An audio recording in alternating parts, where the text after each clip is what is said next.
Hi అండి, this is Anu Karthi channel.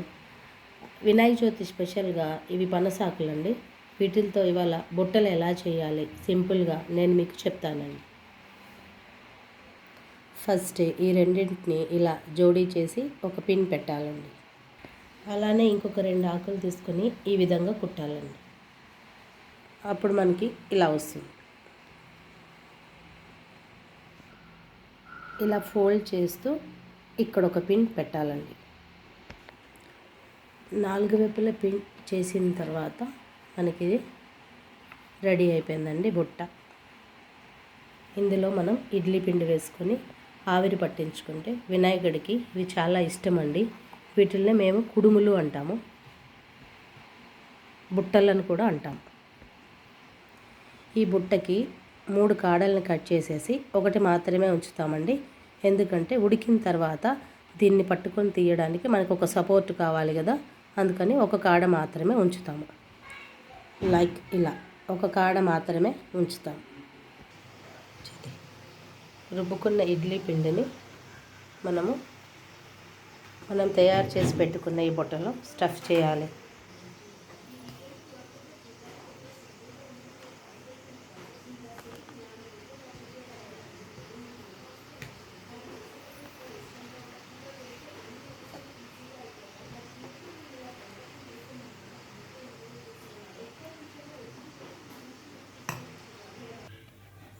ఇలా అన్ని స్టఫ్ చేసుకున్న తర్వాత ఇలా పెట్టుకోవాలండి. తర్వాత వీటిని ఆవిరి పట్టించాలి. పెద్ద ఇడ్లీ కుక్కర్లోకి ఇలా వాటర్ తీసుకోవాలండి. అందులో ఇలా ఇడ్లీ పాత్ర దాంట్లో ఇలా పెట్టాలి.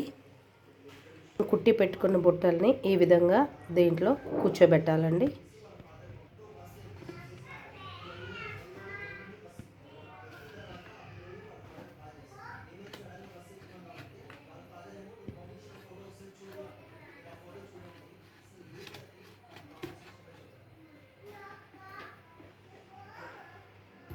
అలాగే చేసి పెట్టుకున్న ఉండ్రాళ్ళు వాటిని కూడా ఆవిరి పట్టిస్తాము మేము.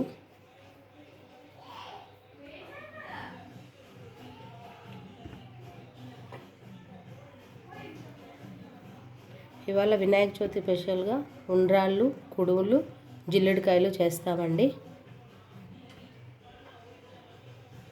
ఇప్పుడు వీటి మీద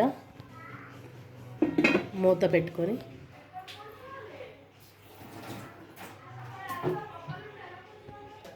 స్టవ్ వెలిగించుకోవాలండి.